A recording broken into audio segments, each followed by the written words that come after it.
Welcome. I'm Lisa Newman, the Yiddish Book Center's Director of Publishing and Public Programs, and it's my pleasure to welcome you to the Yiddish Book Center's virtual theater for tonight's program, A Gilded-Age Queen Battling Antisemitism with Kahn. Please note before we get started that your video and your audio will be off throughout the program. We are happy to receive your questions. Send them to us at the question panel located at the lower right of your screen.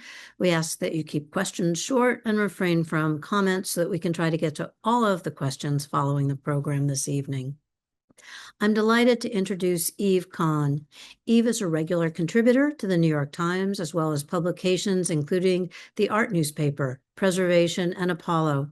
Her 2019 book, Forever Seeing New Beauties, The Forgotten Impressionist Mary Rogers Williams, 1857 to 1907, won awards from groups including the Connecticut League of History Organizations. Her latest work, Queen of Bohemia Predicts Own Death, Gilded-Age journalist Zoe Anderson Norris, is shortlisted for Story Circle Network Women's Book Award. Welcome, Eve. And huge congratulations on this recent news of your being shortlisted. It's very excited and great recognition.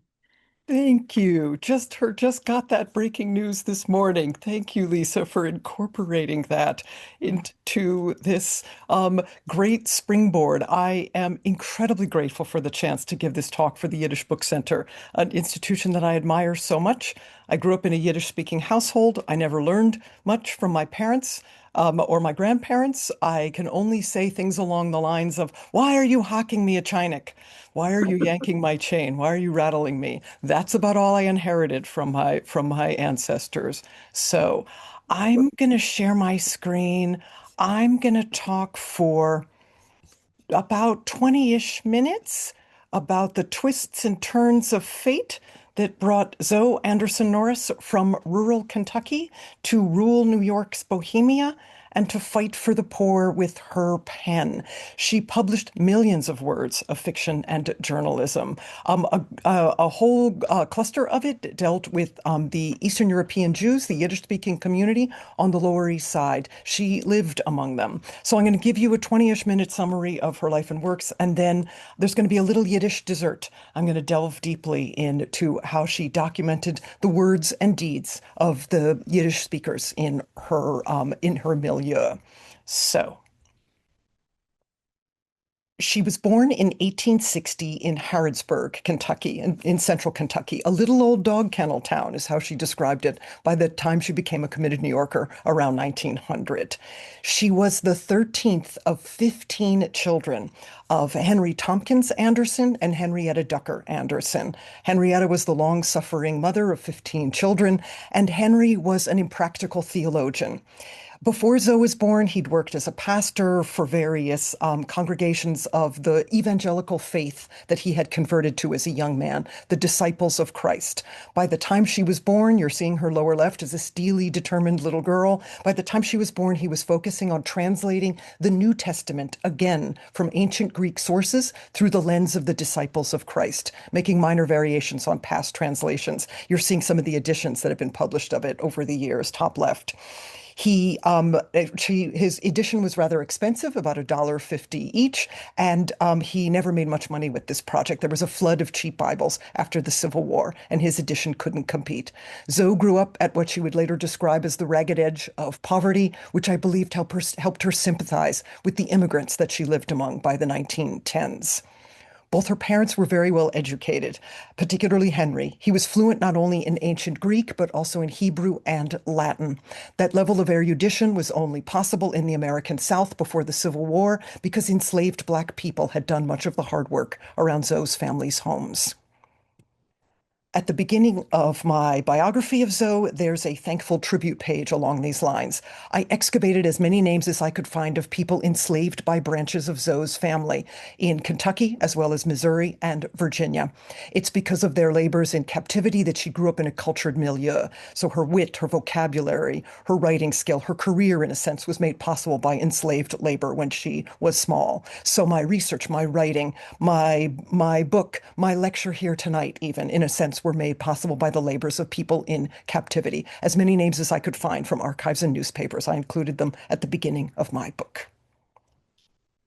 At lower left, that's the farmhouse or a farmhouse near Harrodsburg where she was born. She never stopped writing about the beauties of the velvety bluegrass country that she had grown up around.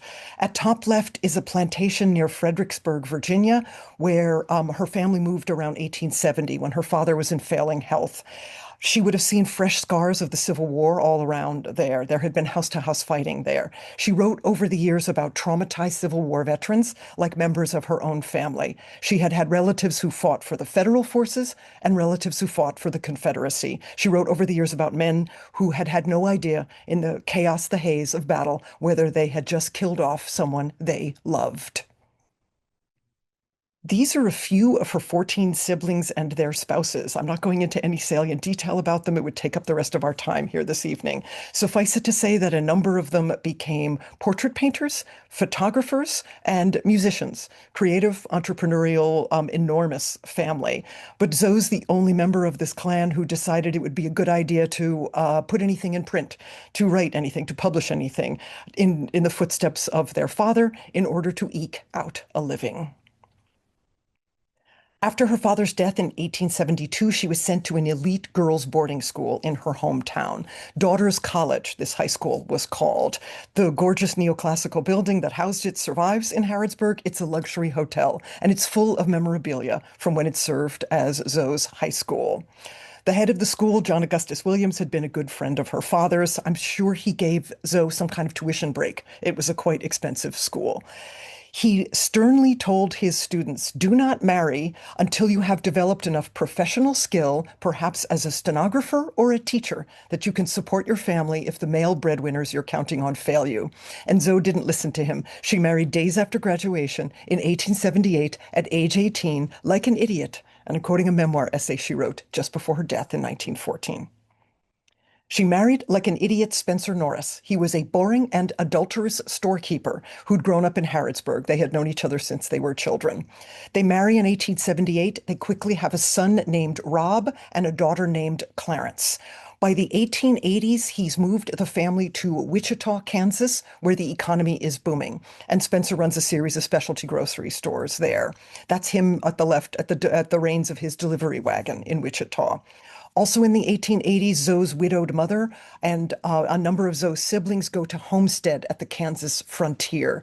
They would have lived in a dugout like you're seeing at top right, right? There's no building materials until the railroad comes in. People are literally digging themselves a hole in the ground to live in with a doorway made out of blocks of stone or sod. Zoe never stopped writing about the terrors of homesteading on this land that was besieged by drought, cyclones, locusts, terrible isolation, constant wind. Her mother, Henrietta, begins to go mad at the Kansas frontier. She's sent to an asylum in Kentucky where she dies. Zoe never stopped writing about her terror of being institutionalized as her mother had been. These photos were taken around 1898. That's Zoe's son, Rob, on the left, and of the pair of girls on the right, that's Zoe's daughter, Clarence, on the right. Around 1898, that's when Zoe was granted a divorce from Spencer on the grounds of his admitted adultery. Before the divorce, Zoe had been a bored, ignored, angry, restless housewife. And Spencer was not only adulterous, he was also a miser, and she needed pocket money. So she began to experiment with fiction and journalism, including a vicious gossip column for a Wichita newspaper. With the divorce, that flow of words becomes a fire hose that she uses to support herself and her family. Her son, Rob, is not a minor anymore at the time of the divorce. He stays in Kansas. He ends up working for railroad lines and largely estranged from Zoe. Her daughter Clarence is a minor. Zoe gets custody and they flee Wichita. Zoe had hated it there. She thought it was pretentious and provincial. These are illustrations from some of her first stories in national publications. Many of the heroines of these early stories, and on through the end of her life, are the heroines often were deceived by a lover or a husband, as Zoe had been. The center panel, the portrait of her, appeared with a travelogue she wrote about visiting Colorado and overhearing a man dismiss Southerners like her as inherently lazy. And she decided to prove him wrong. She climbed Pikes Peak wearing nothing but thin silk slippers on her feet, and she brought back down to the hotel her torn-apart shoes as evidence of her achievement. 1899, 1900, Zoe and Clarence travel widely in Europe, and the fire hose of words, many of the heroines are American women traveling alone in Europe. At top right is a photo Zoe took at the World's Fair in 1900 in Paris. On the fairgrounds, her daughter Clarence meets a handsome Brit named Harold Morris, who's billed as a fabulously wealthy silk tycoon, but he's actually a deadbeat gambler, adulterer. Just as Zoe had married disastrously as a teenager, her daughter proceeds to marry disastrously as a teenager. Clarence ends up stuck in London 4 years, trying to get custody of her little son, Robert Morris, get out of Harold's clutches, and get back to the States. By 1901, Zoe is based in New York and she basically never leaves again. She loves it here best. Many of her heroines are women freelance writers from someplace else eking out a living as writers in New York. On the left, that freelance writer has deformed her thumb. She has typed so many short stories that magazines reject, and a reliable suitor comes to rescue her. The story on the left. The story on the right, the woman writer ends up more successful than her writer boyfriend, and he storms out in a fit of jealousy, calls her work trite and depressing. Maybe two-thirds of Zoe's many love stories end happily because she needed that to make them saleable, as opposed to her real-life autobiographical experiences. 1902, she reaches her first peak of literary fame. She publishes a novel about a hypocritical predator, womanizing socialist orator named Cecil Mallon. He's living in Harlem. He preaches sympathy for the wage slaves of the world. He has a freelance writer friend named Dolly, who's from the South, living near him in Harlem. And she discovers that while he preaches sympathy for the wage slaves, he has a teenage mistress. She's a seamstress. When she gets pregnant, he abandons her and she dies in childbirth in a charity hospital. The color of his soul is hideous. This novel debuts to rave reviews, and then days later, an actual hypocritical womanizing predator socialist orator that Zoe knows, named Courtney Lemon, surfaces and says, I'm obviously the role model for this horrible character, Cecil Mallon. I never did these terrible things. He threatens lawsuits, and Funk and Wagnalls, a quite conservative publisher, yanks the book from the market. Zoe is devastated by this blow. Threat to pretty girl novelist was one of the headlines during the legal wranglings between Zoe and Courtney Lemon. She's 42 and a grandmother when she gets called a pretty girl, but I suspect it bothered her less than you might think. By 1902, she's shaving 5, 7 years off of her age. She eventually shaves a full 10 years off of her age, even when the census taker comes to call. At the bottom of the title page and the two potted plants on the cover, you might be able to just make out the initials JKB. That stands for John Kennedy Bryans, or Jack Bryans, as he was known. He illustrated Zoe's first book, and then he became her second husband. Jack Bryans, he was 12 years younger than she was, and I don't think he ever found out how old she actually was. He's a prolific artist of silhouettes, mostly humorous. He prints them in periodicals, newspapers, as comic strips. They get run as single images on postcards. He illustrates a book for a fascinating Black author and pastor named James Carruthers, who becomes a good friend of Zoe's and Jack's. And Jack illustrates the cover of her second novel, The Quest of Polly Locke, which is based on a trip she took to southern Italy, and particularly focused on the desperate poverty there, including disabled children begging at the rim of Vesuvius. The marriage seems to sour quickly. She begins to write in her fiction and journalism about how boring it is to be married to a humorist, to watch someone try to grind out fun all day long. She never formally divorces him, and she writes about women who never formally divorce their estranged husbands. One of them tells the estranged husband, I definitely don't want to reconcile with you, and I don't want a formal divorce either, because then I'd be vulnerable to marrying again. And, she adds, looking him dead in the eye, I have bad taste in men. 1904, 1905, 1906, after she kicks out Jack, she welcomes home her daughter Clarence and her grandson Robert. They've managed to get out of London. They move in with Zoe. She supports them particularly with a fire hose of newspaper journalism. She walks the perimeter of Manhattan for the New York Times, and she writes down hauntingly memorable details like little kids with kindling sacks on their back. They've been sent out to the Hudson waterfront alone to pick up bits of kindling that can be used to burn in the wood stoves in their unheated tenement apartments in the winter. But she also maintains her sense of humor with this newspaper journalism. She collects 12 stories that she writes for the New York Sun into the form of her third book, 12 Kentucky Colonel Stories. They're all about feuds. They're tall tales based on feuds, gunfights in public that had broken out in her little old dog kennel of a hometown in Kentucky. For the New York Sun, she also interviews all the most famous zoo animals in town. And the hippo complains, all everyone wants to see is me opening my mouth. Every time I open my mouth, I make a sensation. I hate the unwanted attention. And Zoe tells the hippo, just be glad you're not a woman writer, because then when you open your mouth, you really get in trouble. 1906, 1907, 1908, her writings increasingly focus on immigrant neighborhoods. She goes to Chinatown, Little Syria on the Lower West Side, and the parts of the Lower East Side and East Harlem that are predominantly Italian and Eastern European Jewish. She is told these neighborhoods are dangerous, but that just inspires her to document them more vividly. She sees the little mothers of or the little fathers of these neighborhoods. Those are the heartbreaking 3, 4, and 5-year-olds who are home alone, assigned to watch their infant siblings while their parents are out working in sweatshops. Zoe sees little kids that break her heart. They're pushing baby carriages where they can barely see over the handlebars. And she also comes to admire the resourcefulness of the poor, that they can take, for instance, a doorway and turn it into a thriving pickle stand. That's her daughter Clarence at lower left, and the boy at the right of that row is her grandson Robert Morris. Zoe loved living with them. She called them Madonna con Bambino. The Bam was the little boy's nickname. By 1908, Clarence has spent enough time back in Kentucky. She's fallen in requited love with a farmer there, and she remarries and she brings little Robert to raise him in Kentucky. Without them, Zoe is bereft. At one point, she lands in a charity hospital. She's delirious. She's convinced the staff would kill her, except they realized she's a well-known writer. In 1909, she pulls herself together. She has some diamond jewelry left. She pawns it.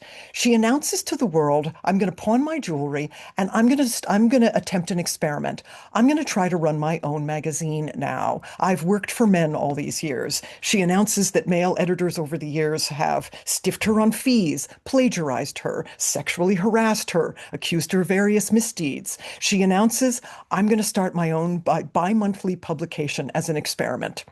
It's called The East Side. By then, she's living on East 15th Street between 1st and 2nd Avenues. She's on the 7th floor of a newish building. Her apartment faces south. She overlooks a sea of desperate immigrant poverty that stretches basically all the way to City Hall. And she announces, I've got enough material just observing out my windows to last me the rest of my writing days. On the left, that's her brochure. She sends out brochures, press releases. She announces, I'm going to write virtually every word in my own magazine. Anyone who wants to freelance for me can pay me for the privilege. She gives herself all the masthead titles over the years. She changes them with every issue, and they include, for example, Boot Black, Circulation Liar, The Whole Cheese, and The Whole Shebang. She finds an illustrator named William Oberhart who's willing to work for her for free. He's an up-and-comer. She can't afford his rates. She pays him by sharing with him the press passes she's getting to Broadway shows. She's reviewing plays and musicals in her magazine. He goes with her to these shows. That's all she can do to pay him back. Whatever she's writing about, he's following her around the slums and illustrating. Gaunt, exhausted child laborers, the bewildered, traumatized newest arrivals at Ellis Island.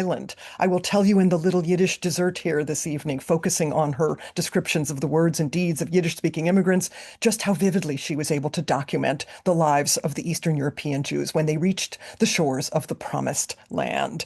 At lower left, the second from left, that's a synagogue interior that she wrote about, and second from right is a lower right is one of the rabbis that she interviewed. She becomes friends with them. She documents how they and she are becoming social justice activists. Even as she documents inequity and cruelty in New York and horrors on the street, she loves it here nonetheless. She loves the skyscrapers with windows flashing back the fire of the sun, rising over the tenements and peddler stands, and all of that William Oberhart illustrates for her. She sees men, women, children tottering under enormous burdens, being handed cups full of water as if they were animals. She begs for basic government reforms. Can we get the trash cans emptied on the Lower East Side streets the way we can in wealthier neighborhoods nearby so they don't spread deadly disease? Can we impose sensible alimony laws so that a man can't simply move to New Jersey and not have to send any kind of alimony or child support to his family left starving and freezing in New York?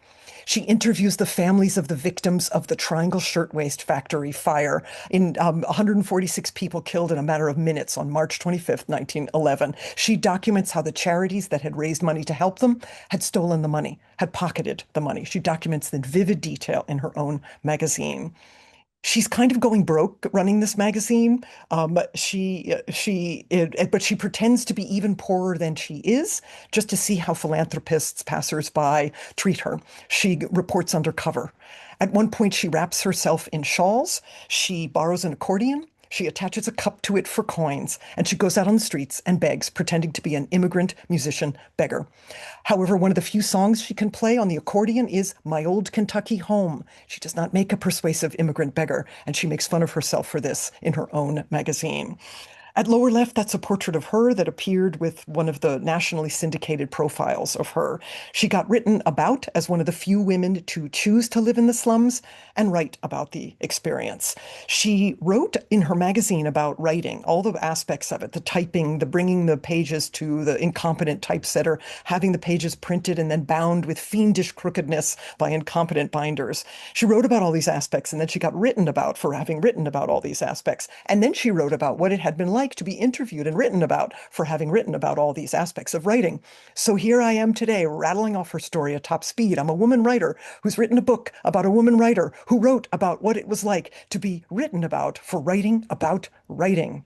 The meta layers, they just keep piling up. She's one of literally hundreds of dreamers in her time who found their own small, about 4 by 6 inch magazines. Hers is 29 bi-monthly issues. Many of her competitors, they come out so erratically that they're known among scholars today not as periodicals, but as sporadicals.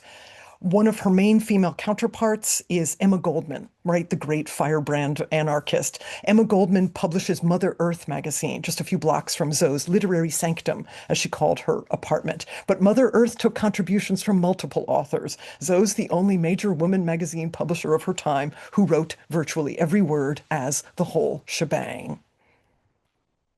Even as she begs for basic government reforms, she doesn't want to be pigeonholed as a shrill reformer. She wants to draw more people into her cause and attract more subscribers by having some fun once in a while. So every Wednesday or Thursday at a different New York restaurant, she has a blowout dinner party for her friends that she calls the Ragged Edge Klub with a K, dedicated to the killing of care with a K. The Ragged Edge Klub. She doesn't treat everybody at these Wednesday or Thursday dinners because she can't afford to. Everybody pays their own way. It's about $1 a head. The Ragged Edgers, as they become known, they're fascinating. They're writers, reformers, performers, artists, filmmakers, physicians, businessmen, lawyers, just curious about life on the Lower East Side. She writes about them in her magazine, and often when I delve deeper into their story for my book about Zoe, I realized, oh, that's not their real name. They're on the run from a scandal in their conservative hometown. They've changed their name to reinvent themselves in what Zoe called the Magic City, the Promised Land. They give serious speeches in some cases, battling against anti-Semitism, battling against xenophobia, pleading for landlords to not have so much power in housing court. In Zoe's time, a poor family that hadn't paid their rent for a couple of days would be evicted to starve and freeze. But the Ragged Edgers also have a lot of fun. They dance like dervishes. They dance between meal courses. They don't wait until the end of dinner. And some of the music they dance to is provided by a black ragtime pianist composer named Harry Huggs. And at lower right, that's some of his gorgeously Art Nouveau illustrated sheet music that's in the copyright files at the Library of Congress. And this is a fraction of my own collection of other sheet music composed, performed by Zoe's friends in the Ragged Edge Klub. At the bottom, that's Golden Grain choreography, published by Zoe's friend Louis Shalif. He was a Russian Jewish immigrant who ran a dance school near Carnegie Hall and was the dance master of the Ragged Edge Klub. And you can see photos, they're square or round, that depict a woman with great hair, great hats. That's Libby Blondell. She was a vaudeville star, friend of Zoe's. That's not her her real name. Bluestein was her first husband's real last name. Blondell, sometimes Libby spelled it with an E at the end of Blondell, and sometimes she didn't. What did it matter? It was a fake name anyway. And this is a fraction of my collection of souvenir postcards from the Ragged Edge's favorite restaurants, mostly on the Lower East Side, run by Central and Eastern European Jewish immigrants. In the summers, they went out to the coastal resorts, for example, the big hotels at Brighton Beach. The center image with the pictures of the regulars hung on the wall, that's from a restaurant called Joel's Bohemia near Times Square. Joel Rinaldo was the proprietor. He was actually from a Polish Jewish family. That's not their real name. They renamed themselves Rinaldo at some point because they liked the name of a circus strongman. They borrowed it from a circus strongman so that they would sound tough in the promised land. I bought that card on eBay, and only when it arrived and I examined it with a magnifying glass did I realize one of those tiny portraits, they're about a centimeter by a centimeter, one of those tiny portraits, that says Zoe Norris on it with a dramatic black feather in her hat. You can see it blown up to maximum magnification at left here. That's the kind of fixture she was of New York nightlife, that her portrait hung on the wall at a restaurant called Joel's Bohemia. And this is a fraction of my collection of cutlery, glassware, and china from the Ragged Edger's favorite restaurants, because there's nothing, I often say, that brings you closer to the feeling that you're in the presence of the spirit of somebody you've been researching, writing about, lecturing on for years now, than to hold a talismanic pickle fork in your hand from a restaurant you know they dined at. In the 1910s, she becomes widely known as the Queen of Bohemia, and at first she hates that title. She knows it's been given to her sarcastically. Bohemia in her time suggested a place where people were willing to live in filth and indulge all their worst impulses. So a man in Bohemia felt perfectly justified in running off with his latest affinity, as lovers were euphemistically called. But she gets called it so often she just decides to claim the title. She announces in her own magazine, if I'm going to be the queen, I need a peerage, I need aristocrats. And she begins to tap her friends lightly with a long-necked Hungarian wine bottle to anoint them with noble titles, and thus is anointed over the years, for example, Lady Betty Rogers of the Bronx, Countess Ella Bosworth of Brooklyn, and Baron Bernhardt of Hoboken. Also in the 1910s, she publishes one more book, The Way of the Wind. It's a novel based on her own family's disastrous experience descending into poverty and madness at the Kansas frontier. It's gorgeously written. It's incredibly sad. She self-publishes it, and very few copies sell. In the last issue, Jan-Feb 1914 of the East Side magazine, she writes about her recent vivid dream that she's going to die soon. She writes that the ghost of my long dead mother came to my bedside on East 15th Street and warned, "You're the next of my many children to die." Zoe writes that she shrieked at this warning and then grew relieved. She writes, "If this dream comes true, I hope I've done some good for the world by fighting for the poor with my pen, and I want the Ragged Edgers to throng my funeral." She mails out the issue. She goes to a Ragged Edge Club dinner. She collapses. She has heart failure. She's brought to a hospital across Lower 2nd Avenue from the restaurant where she dies. And the Ragged Edgers do, in fact, throng her funeral. These are the calling cards, condolence cards that they left at the service. So in the middle, for example, the big handwritten card, that's from the family of Zoe's illustrator, William Oberhart. Lower right, just one up from the bottom, the brown handwritten card, sympathy of Mrs. E. Bosworth, that's Countess Ella Bosworth of Brooklyn. And about halfway down the left-hand column, tiny Gothic type, the three names there, Libby Arnold Blondell, that's Zoe's vaudeville star friend with an E tacked onto her name at the end of her name on a whim that day. And at the top, there's a black rectangle on the card. That was sent out by Zoe's friend Jack McPike, the Prince of McPike, he was known as. He was a cigar dealer from Missouri. That's a card he sent out trying to keep the Ragged Edge Club going after Zoe's death, and it lasted another year or so. The news that the Queen of Bohemia had accurately predicted her own death in her own magazine made headlines in hundreds of newspapers nationwide.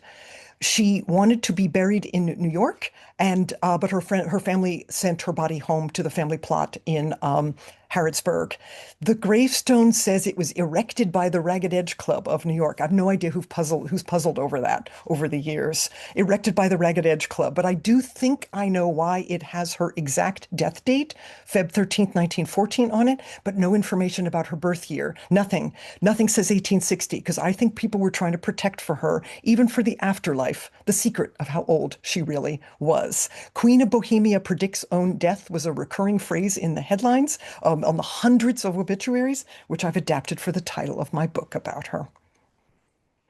And barreling towards the end here, just a few more slides, and then I'm going to give you a little Yiddish dessert, focusing intently on her coverage of the Yiddish-speaking immigrants in her neighborhood. Just a few more slides quickly here.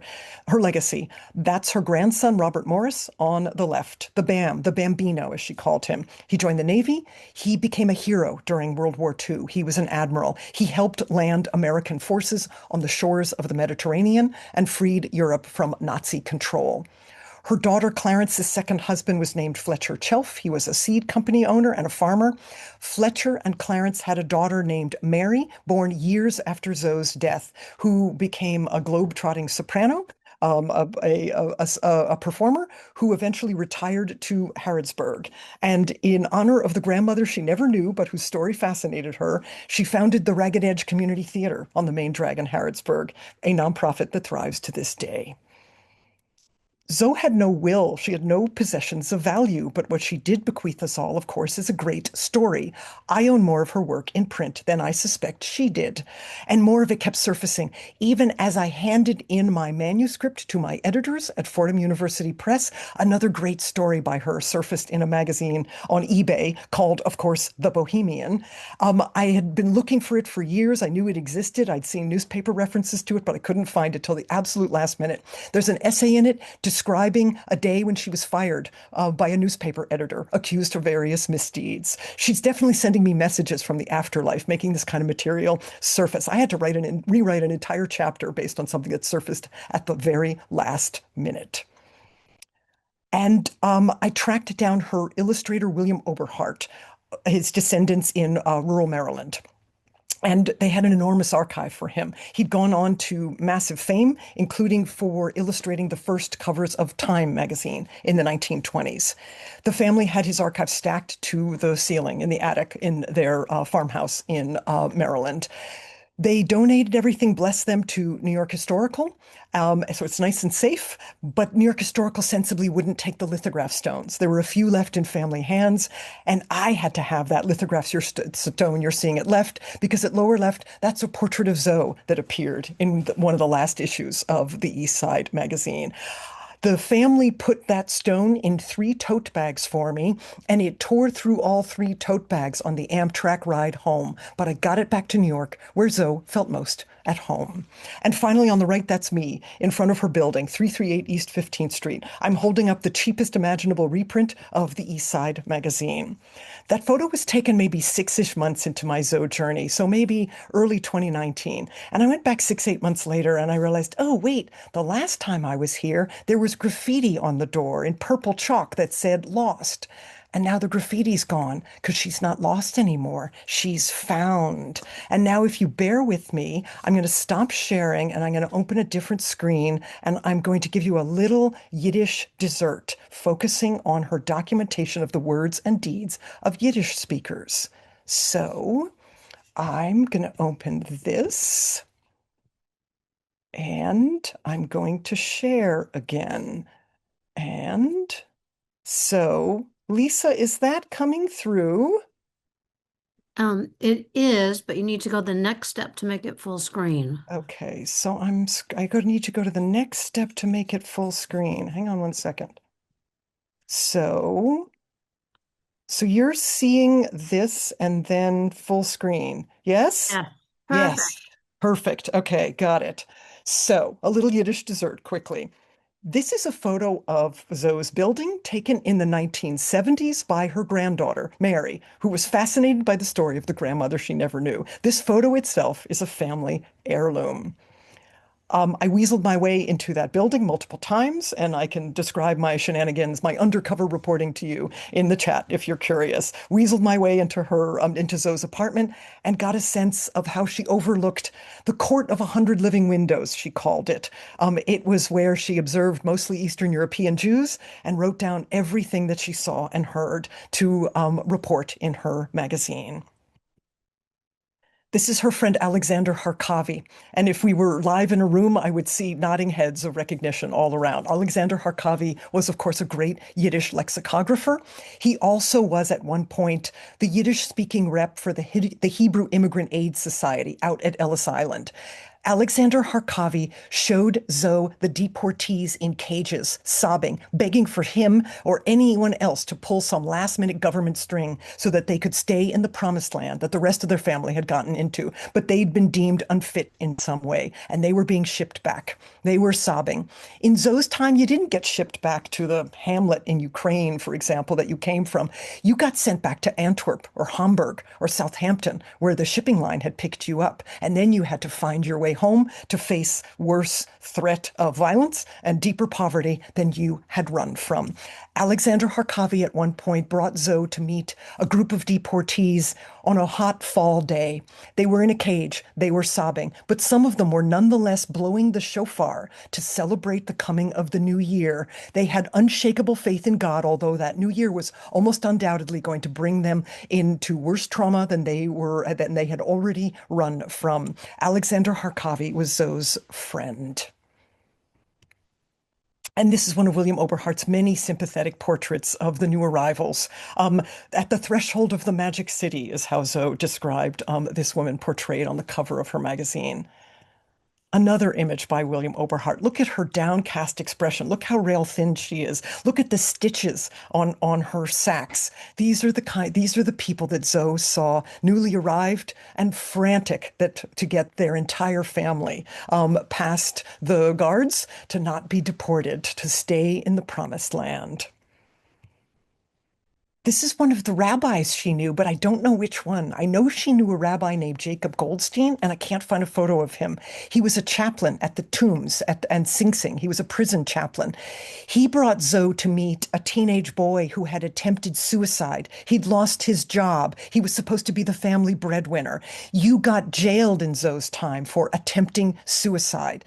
The Rabbi Jacob Goldstein brought Zoe to meet this teenage boy, and he said, please write about this in your magazine. This reform has got to be enacted. This law has to be changed.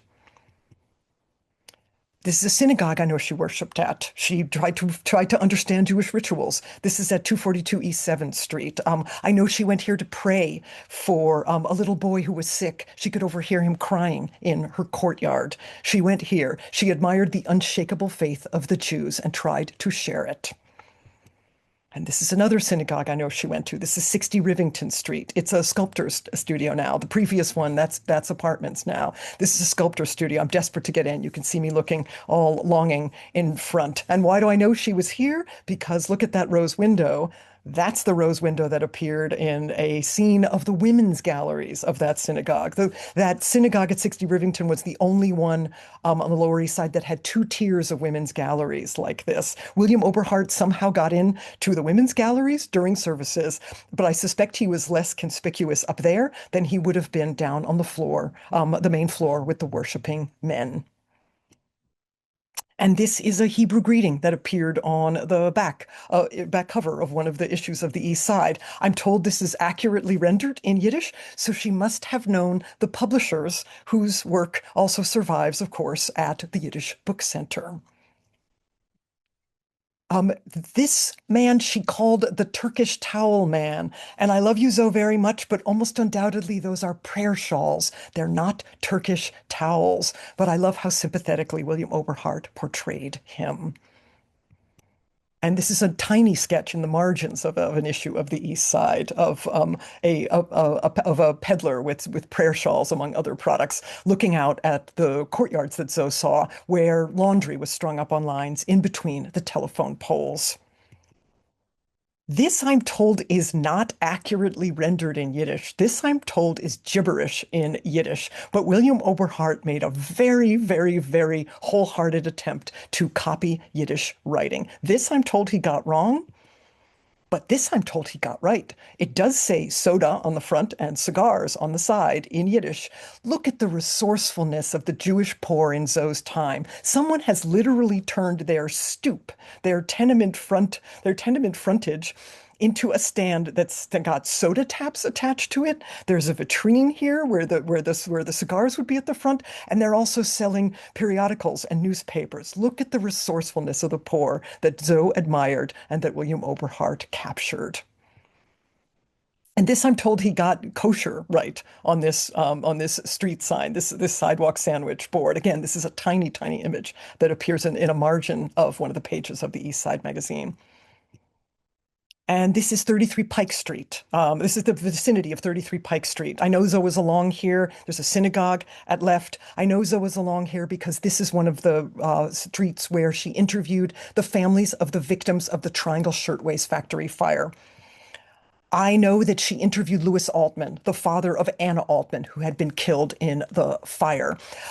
He wrote Zoe a letter saying, I'm a Yiddish speaker. I don't know enough English to communicate with you, but I understand that you are writing about us, that we're broken by grief and poverty, and the charities that had offered to help us have reneged on their promises, making us ever more broken by grief and poverty. So I go out on the anniversary of the fire with groups that fan out, and we chalk on the sidewalk in front of where these girls had lived in their memory. This is the Education Alliance on East Broadway. I know Zoe is here. She describes going to a classroom with 1,000, mostly Eastern European Jewish children. She saw children with scars on their foreheads caused by sabers. She saw children who'd had their entire families slaughtered in front of them. They came to Ellis Island knowing no other English phrases other than that everyone is dead. That's all they could say in English. She came to a classroom here on a hot day. The kids were dressed in wool hand-me-downs. And she said to them, I have my own magazine. Please tell me of your grievances, and I will write of them in my magazine. But none of these traumatized children dared to speak. So Zoe wrote in her own magazine, it is others who must grieve for them. But I also know she had some fun in the Yiddish-speaking community on the Lower East Side. She went to theater, including to David Kessler's theater on Lower Second Avenue. I know she brought a group of Unitarians from Montclair. She ran a tour guide company at some point. At one point, she was offering the Little Journey Through the Ghetto in Yiddish New York. She brought a group of Unitarians from Montclair to David Kessler's theater to see The Last Proof, a melodrama about a Russian tobacco merchant's family and their sins. It must have, I would love to have seen the faces of the Unitarians sitting through this with all the hand gestures and all of the facial gestures and not understanding one word of this show, The Last Proof. And this is The Last Proof. The manuscript for it survives in the copyright files at the Library of Congress. So if my Yiddish-speaking translator friend Rivka Schiller is on this Zoom, sending kisses because she helped translate. She translated this for me. So I have some vague idea what Zoe brought the Unitarians to see and hear. I know she was a fan of May Simon, the great Yiddish theater star. She devoted an entire page of the East Side magazine to a fan letter to May Simon. And it's possible that she met my own mother's uncle, Misha Zweiback, who was a C-list celebrity on the Yiddish vaudeville circuit. My mother's maiden name was Zweiback. I know the Zweibacks lived within a few blocks of Zoe in the 1910s. It is possible that Zoe saw a show in which my great uncle Misha Zweiback performed. So I found Uncle Misha's papers, some of his photos, and his address book, and some other ephemera when I cleaned up my family home a year or two ago. And where did I donate this material? Why, of course, to the Yiddish Book Center. So Uncle Misha, that scoundrel, is with his buddies now. And that's me at the Eldridge Street Synagogue a few years ago. There's a fantastic artist named Adrienne Ottenberg. She draped banners, shimmery gossamer banners throughout the Eldridge Street Synagogue, depicting change-making women of the Lower East Side against backdrops of maps depicting their favorite haunts. So I am admiring Zoe in the light of stained glass from a synagogue. I'm seeing the spirit of the Queen of Bohemia shimmering in the stairwell. And that's my talk. 42 minutes. I've gone on too long, Lisa. I am so thrilled to be able to share this with this group, and I'm really looking forward to people's comments and questions. Thank you all so much for your attention. Whew. Woo, you didn't go on too long. Thank you for telling Zoe's story. Amazing, amazing. So let's get started with some questions. What drew you to tell Zoe's story and how hard was it to research? So, I'm a member of the Grolier Club, a quirky hybrid clubhouse, library, and museum on 60th Street between Park and Madison, where among the favorite institutions whose new books we like to celebrate are the Yiddish Book Center. So, among the members is a man named Steve Lemaizo. He's a physician and a historian and a massively committed collector of American magazines dating back to the 1730s. He has 83,000 at last count. He's got the first mention of free speech that ever appeared in an American periodical, for example, in the 18th century. Is fascinating material. He lives in New Jersey. We went to visit him with a Grolier group. The Grolier group is focused on every aspect of the printed word and image. He showed us, fascinating material. And one of the most fascinating things he showed us was a bound volume of Zoe's magazine, The East Side. He said, I've always been interested in her story. And I start leafing through and I see these are the 1910s. She's writing about, and her illustrator is portraying people just like my own mother's aunts and my mother's parents and aunts and uncles, traumatized new arrivals on the Lower East Side. And I thought, this is not a Jewish name. Who is this Christian person documenting my own family at a time of virulent anti-Semitism?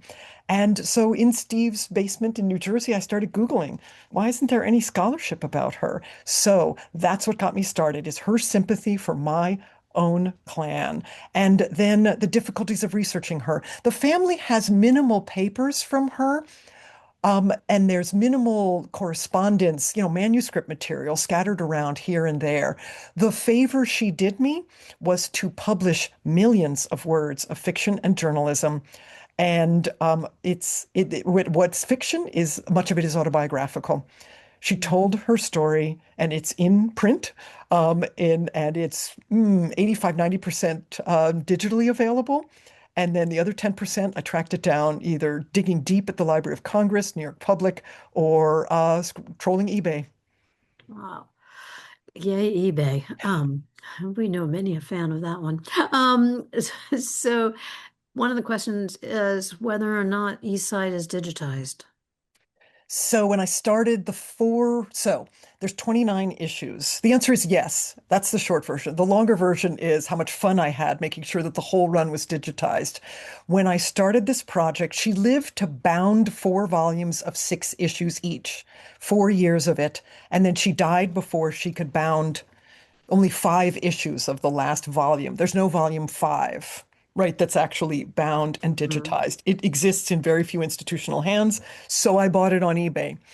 And then I emailed Grolier member friends at Princeton and said, hi, I'm writing a book about a fascinating woman who wrote virtually every word in her own magazine documenting desperate immigrant poverty. Would you digitize the last 5 issues for me?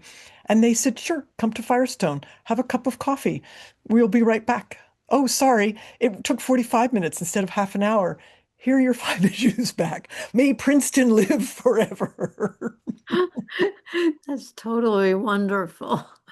Um, let's see. Do you have a favorite novel by Zoe? Oh, the novels. Yes. So there's 3 novels and a book of shorts and a collection of short stories. If I had to reprint one of them, I might reprint the first one, The Color of His Soul. It's got the strongest characters, and the plot holds together the best. They're all beautifully written. The Way of the Wind I wouldn't reprint because it's just too sad. But The Color of His Soul, I'd like to see it back in print. It documents this woman, freelance writer, discovering not only what a hypocrite her friend, her socialist orator friend is, it also vividly describes Zoe's own first journeys down to the Lower East Side to see poverty in person and to see the settlement houses as well. There's vivid descriptions in there. It's really a turning point in her life. Huh. Which segues into the next question. Why do you think Zoe had so much empathy for others so different from her? So I think her own family's economic struggles when she was small were they resonated with her. She knew what it was like to be at the ragged edge of poverty. Um, I think she hadn't. So rural poverty is different. Kentucky poverty is different than urban poverty. So I've been asked how, in an impoverished family in Kentucky could they at least had a gun and they could shoot game. They could have meat on the table because they could shoot wild animals. But the urban poor had no such resources. Her heart began to break over the urban poor when she was in London and Paris, and then France and Italy, and then when she got back to New York, she felt it was her calling. Her father had given countless sermons. Her father, bless him, was one of the dullest writers on that's ever walked God's earth. He wrote um, he wrote at length arguing with other theologians about fine points of language. I think Zoe was reacting against how dull his works were in her own energetic, buzzy Mhm. writings. And but she maintained that sense of religious calling, that there was something she was supposed to do on this earth, which was to fight for the poor with her pen. Mhm. Um, who- let's see. Who would you like to see play her in a film or stage? Oh, so the film is all laid out in my head. Yeah. Okay. All Okay. right. So it's Gabby Hoffman plays her, right? Her two scoundrel husbands are played by Chris Stack. He is a grandson of her grandson. He's a Uh-huh. direct descendant. He bears a striking resemblance to her, and he's a super famous actor. He was the drummer in Stereophonic, which was a Ah. massive hit on Broadway. So Chris Stack plays both the first husband and the second husband, and Coleman Domingo plays Harry Huggs, the pianist for the Ragged Edge Club. And the movie revolves around Harry Huggs because he realizes he's the only member of the Ragged Edge Club who's using his real name. And he realizes what a bunch of posers and liars he's surrounded by, and he plays the piano, and it all swirls around him, including Zoe. It goes and you flash back to the South where his ancestors were from and hers were from. Got it all figured out. Thanks for listening, Lisa. No, so is to the audience, wait for it. It's coming soon.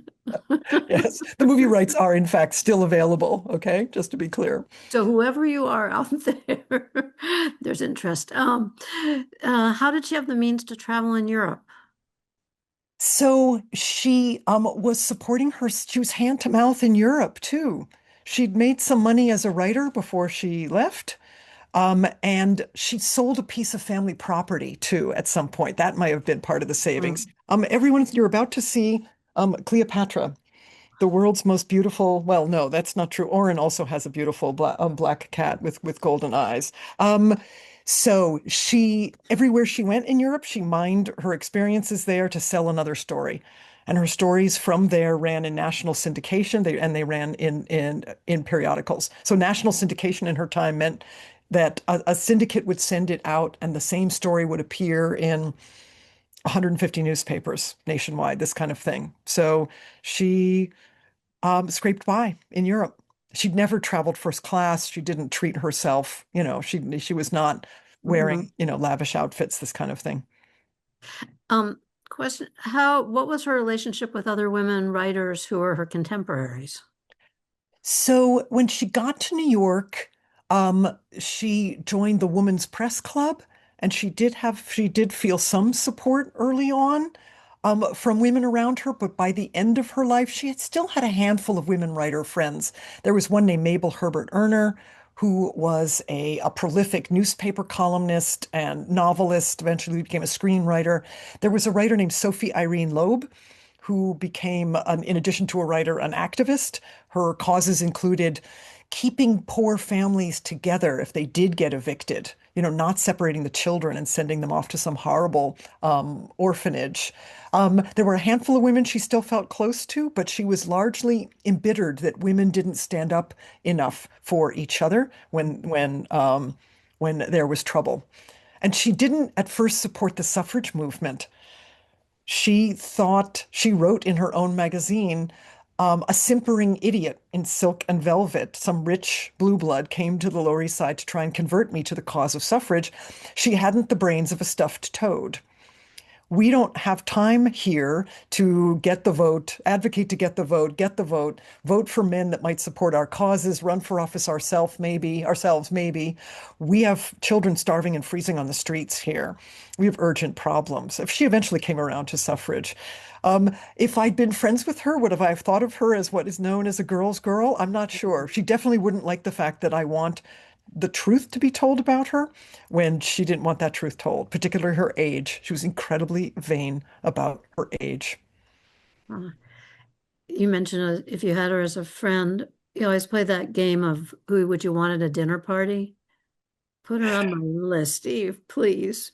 No, what I want to do is I'd love to have seen her face when the divorce was granted, because apparently her expression changed like the sun emerging on a cloudy day. I'd love to have seen that moment. And I would love to have come along with the Unitarians to David Kessler's showing of The Last Proof, just to see how Zoe was communicating anything about this world Right.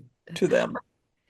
Well, thank you for introducing us to Zoe. Thank you for the book. Again, for our audience, the book is Queen of Bohemia Predicts Own Death, Gilded-Age journalist Zoe Anderson. Now you know the story behind that title. It's available at shop.yiddishbookcenter.org and elsewhere. Again, congratulations on being shortlisted. Well deserved. I hope you'll be back again and keep discovering and enlightening us about these amazing people that we all need to bring to attention. Thank you for this opportunity, Lisa, and thank you for the chance to delve into her knowledge of the Yiddish world. I learned something even preparing for this talk. So grateful for this opportunity. And such fun to see some of the audience who did send in comments had relatives in the area, recognized the synagogues and all the rest of it. So there's a really lovely thread here. Again, everybody, I encourage you to go out there. It's a great read. There's still a lot of winter when you need something. Queen of Bohemia Predicts Own Death, Gilded-Age journalist Zoe Anderson by Eve Kahn. Thanks again, Eve. Thanks to all of you. Thanks to our producer, Oren Klopter, for all of his handiwork behind the scenes. Tonight's program is part of our ongoing series of virtual and live public programs. You can check out our lineup of events calendar and see what's coming up. We're doing a lot, both virtually and on site at the Yiddish Book Center in Amherst, Massachusetts, as well as cities around the country. And we're headed to London in March.